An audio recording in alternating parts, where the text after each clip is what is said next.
So this is our part 3 in our Java programming lecture series. So in this lecture we are going to learn about the remaining OOPS concept. So जैसे कि इससे पहले हम OOPS के concept object classes and inheritance को हम overview कर चुके हैं, तो हम next topic polymorphism की तरफ चलते हैं. So polymorphism, अगर हम polymorphism की बात करें, so यहाँ पे ये दो वर्ड से मिलकर बना हुआ है. एक तो है poly and second one is morphism. Poly means many. इसका अगर लिटरल सेंस में हम इसका मीनिंग देखें तो it means many and morphism means forms.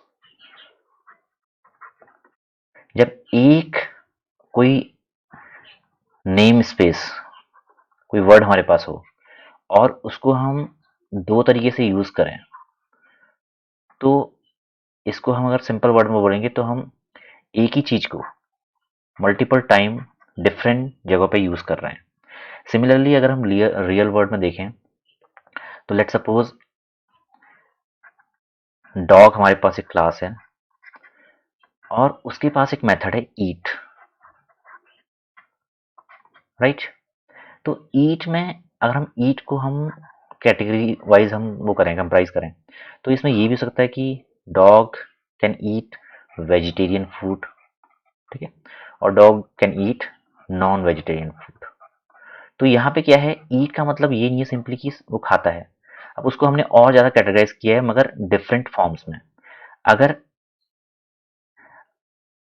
मैं यहाँ पे ईट की बात करूँ तो veg and non veg. Similarly अब जब मुझे प्रोग्रामिंग वर्ड में इसको मुझे इंटरप्रेट करना है या इसको मुझे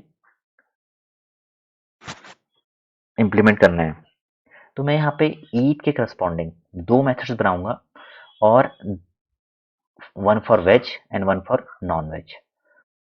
तो इससे क्या होगा, मेरा जो नेम स्पेस है, मेरी जो फॉर्म है, फॉर्म तो एक ही है मगर उसको मैंने मल्टीपल टाइम्स इम्प्लीमेंट करके, डिफरेंट तरीके से इम्प्लीमेंट करके मैंने उसको डिफरेंट फॉर्म दे दी है.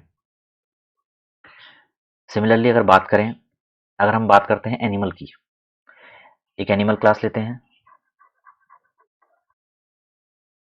ठीक है. एनिमल क्लास में माइट भी हो सकता है हमारे पास डॉग हो और माइट भी कैट हो, कुछ भी हो सकती है, ठीक है. अब यहाँ पे अगर बात करें ईट की, तो डॉग के लिए ईट की प्रॉपर्टी डिफरेंट होंगी और कैट के लिए ईट की प्रॉपर्टी डिफरेंट होंगी. तो यहाँ पे सिंपली अगर देखें तो one method with having different implementation. हमारे पास मेथड नेम सेम है मगर उनकी इम्प्लीमेंटेशन डिफरेंट है. तो यहाँ पे एक छोटा सा एग्जांपल मैं आपको दिखाता हूँ मैथमेटिकल वे में कैसे हम पॉलीमॉर्फिज्म को इम्प्लीमेंट करते हैं. तो बेसिकली यहाँ पे अगर हम देखें इसकी definition, it refers to the ability of OOPS programming language to differentiate between entities. किसी एंटिटी के बीच में डिफरेंशिएट करने के लिए हैविंग द सेम नेम. ईट है, एक एंटिटी है, ठीक है. ये डॉग के लिए डिफरेंस हो सकती है, कैट के लिए डिफरेंस हो सकती है. तो इसका इम्प्लीमेंटेशन हमने डॉग के लिए डिफरेंट किया और कैट के लिए डिफरेंट किया. तो यहाँ पे दोनों ही क्लासेस या दोनों ही ऑब्जेक्ट के लिए ये जो ईट मेथड है वो डिफरेंटली डिनोट हो रहा है. अगर जावा की बात करें, जावा में इसको इम्प्लीमेंट करने के तरीके क्या हैं, हम या तो इसका सिग्नेचर, सिग्नेचर मतलब रिटर्न टाइप,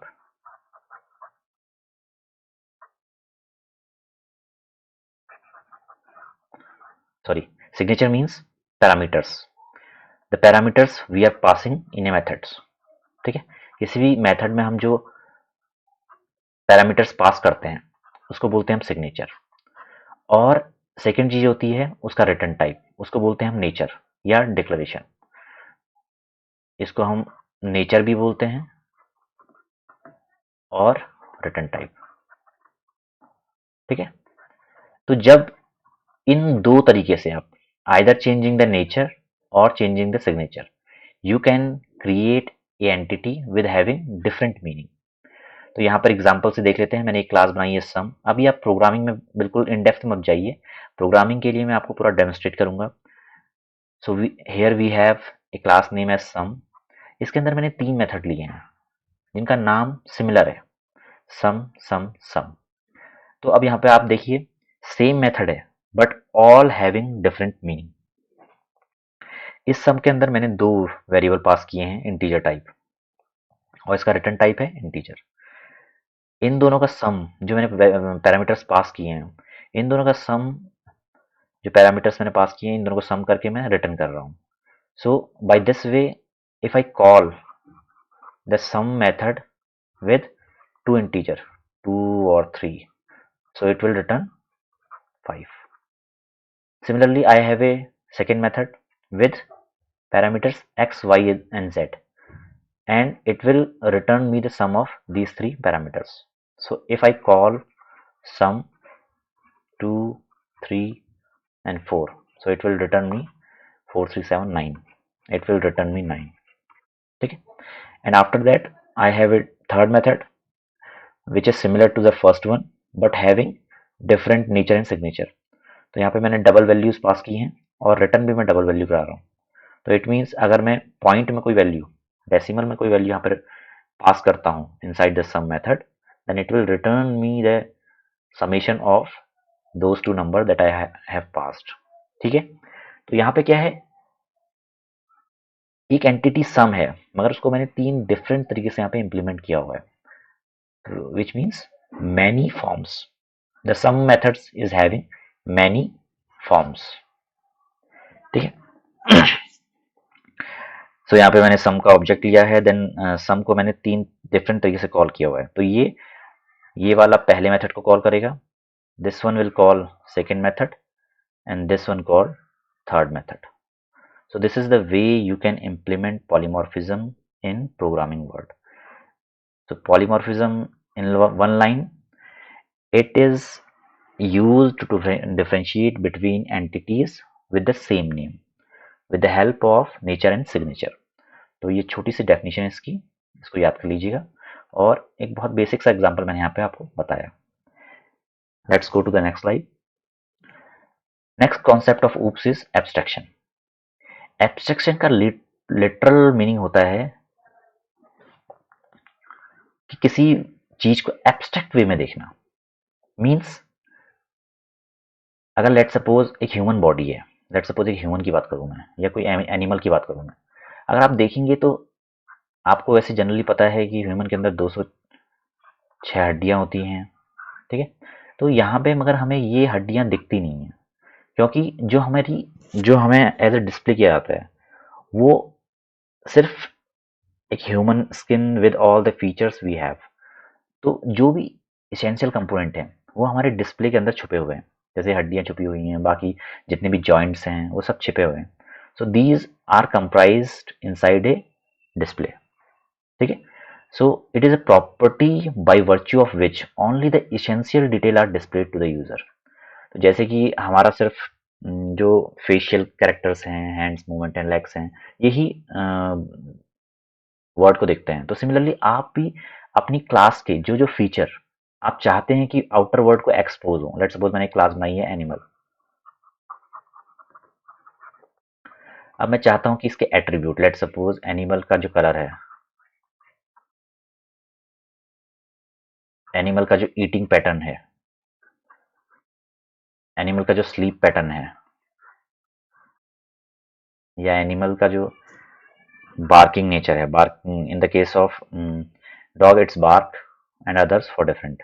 ठीक है, तो ये सारे, ये है इसका वन ऑफ द एट्रीब्यूट्स और ये है इसके बिहेवियर। अगर मैं चाहता हूं कि ये आउटर वर्ल्ड को ना दिखें तो मैं इसको हाइड कर दूंगा और मैं इसको यूजिंग इंटरफेस और एब्स्ट्रैक्ट क्लास इसको मैं इंप्लीमेंट करूंगा ताकि आउटर वर्ल्ड को मैं जितनी मिनिमल फीचर दिखाना चाहूँ और जितने भी नॉन इसेंशियल यूनिट है मैं नहीं दिखाना चाहता हूँ, जैसे इसको मैं एज ए नॉन इसेंशियल कि मैं आउटर वर्ल्ड को नहीं दिखाना चाहता हूँ, तो इनको मैं हाइड कर दूंगा under A display. So this is called abstraction. हमें एक एनिमल की एब्स्ट्रैक्ट पिक्चर पता है मगर उसके जो इनहेरेंट फीचर हैं वो हमें पता नहीं। So these are the ways you can make an object abstract. इसका एग्जांपल है, जैसे आप एक कार देखते हैं, car as a individual as a whole आपको दिखती है मगर इसके जो इंडिविजुअल कंपोनेंट हैं, जैसे इसका इंजन हो गया, अब इसके टायर के अंदर रिम है वो आपको नहीं दिखेगा, मगर एज ए कार आपको ये व्यू होगी। And this can be achieved in Java by interfaces and abstract classes. अभी आपको सिर्फ ये कॉन्सेप्ट समझना है, गोइंग थ्रू हम बाकी चीज़ें डिटेल्स में पढ़ेंगे। इंटरफेसेस होते क्या हैं? इंटरफेसेस बेसिकली ऐसी क्लासेस होती हैं जहाँ पे मेथड्स को इम्प्लीमेंट नहीं किया जाता है, सिर्फ डिक्लेयर करके छोड़ दिया जाता है। तो यहाँ पे हमें पता है कि ये मेथड है, मगर मेथड अंदर क्या करता है हमें पता नहीं है। वो जब हम किसी क्लास को क्रिएट करेंगे और वो इस इंटरफेस को इम्प्लीमेंट करेगी, तो उसके बाद वो क्लास इस मेथड को डिफाइन करेगी। सिमिलरली फॉर एब्स्ट्रैक्ट क्लास, उसके पास मेथड तो है मगर उस मेथड की डेफिनेशन नहीं होगी, वो क्लास डिफाइन करेगी। तो यहाँ पे हमें सिर्फ नेम स्पेस पता होता है कि एक मेथड तो है, मगर वो करता क्या है ये हमें पता नहीं होता है। So this is abstraction, means हमने चीज़ों को एब्स्ट्रैक्ट रखा हुआ है। उसको इम्प्लीमेंट कौन करेगा? आपकी क्लास। एनिमल की कुछ बिहेवियर पैटर्न है, वो जो उसकी इम्प्लीमेंटिंग क्लास होगी वो उसको इम्प्लीमेंट करेगी। हमें सिर्फ पता है कि एनिमल का ये बिहेवियर है। So why this you can implement abstraction in Java. So let's go to the next topic, encapsulation. Encapsulation means to pack all the things in a capsule. जैसे इनकैप्सुलेशन का एक बहुत प्यारा सा एग्जांपल है क्लास जावा में। Class के अंदर आपने कुछ वेरिएबल्स डिक्लेयर किए और कुछ मेथड्स डिक्लेयर किए, ठीक है। तो ये सारी चीजें क्या है? क्लास का पार्ट है, ये क्लास के अंदर रहेंगी, ठीक है। और आप जितनी चीजें वर्ड को दिखाना चाहते हैं, मतलब जिस जिस वेरिएबल्स को एक्सपोज करना चाहते हैं, जिस जिस मेथड को एक्सपोज करना चाहते हैं, यूजिंग प्राइवेट और using getter setter, you can expose the things you want to display to the outer world. इसको अगर सिंपल इसकी हम डेफिनेशन देखें तो wrapping up of data under a single unit. एक क्लास है, क्लास के अंदर कुछ वेरिएबल हैं, कुछ मेथड्स हैं। It is a mechanism that bind together code and the data it manipulates. So it is a protective shield that prevents the data from being accessed by the code outside the shield. एक हमारे पास class है, class के अंदर कुछ variables हैं और similarly कुछ methods हैं। तो आप क्या क्या आउटर वर्ल्ड को दिखाना चाहते हैं, अप टू यू है, ठीक है। यहाँ पे जो डिफरेंस है, अगर इनकैप्सुलेशन वर्सेस एब्स्ट्रैक्शन की बात करें, एब्स्ट्रैक्शन में क्या है, आप आउटर वर्ल्ड को सब कुछ दिखा रहे हैं, मगर आप आउटर वर्ल्ड को उसकी इनहेरेंट, मतलब करता क्या है, वो मेथड करता क्या है, उस वेरिएबल की वैल्यू क्या है, वो आप आउटर वर्ल्ड को नहीं दिखा रहे हैं। आउटर वर्ल्ड को पता है कि इसके पास 5 वेरिएबल, इसके पास 5 मेथड्स अवेलेबल हैं, मगर ये करते क्या हैं ये आउटर वर्ल्ड को नहीं पता है। बट इन इनकैप्सुलेशन आप आउट ऑफ 5 3 चीजें दिखा सकते हैं और 3 चीजें हाइड कर सकते हैं, ठीक है। सिमिलरली 3 मेथड आपने दिखा दिए, शो किए, और 2 मेथड आपने हाइड कर दिए। तो इनकैप्सुलेशन है wrapping up of data under a single unit. इसी को हम डेटा हाइडिंग भी कहते हैं, कि जो जो डेटा आपको हाइड करना है हाइड कर दीजिए और जो डेटा आउटर वर्ल्ड को दिखाना है वो दिखा दीजिए। सबसे बेसिक फीचर है for hiding the data using private keyword. अगर आप प्राइवेट कीवर्ड यहाँ पे यूज करेंगे फॉर एनी मेथड और for any variable, then it will not shown to the outer world by that class. इसको एक्सेस करने के लिए आपको getter setter यहाँ पे यूज करने पड़ेंगे।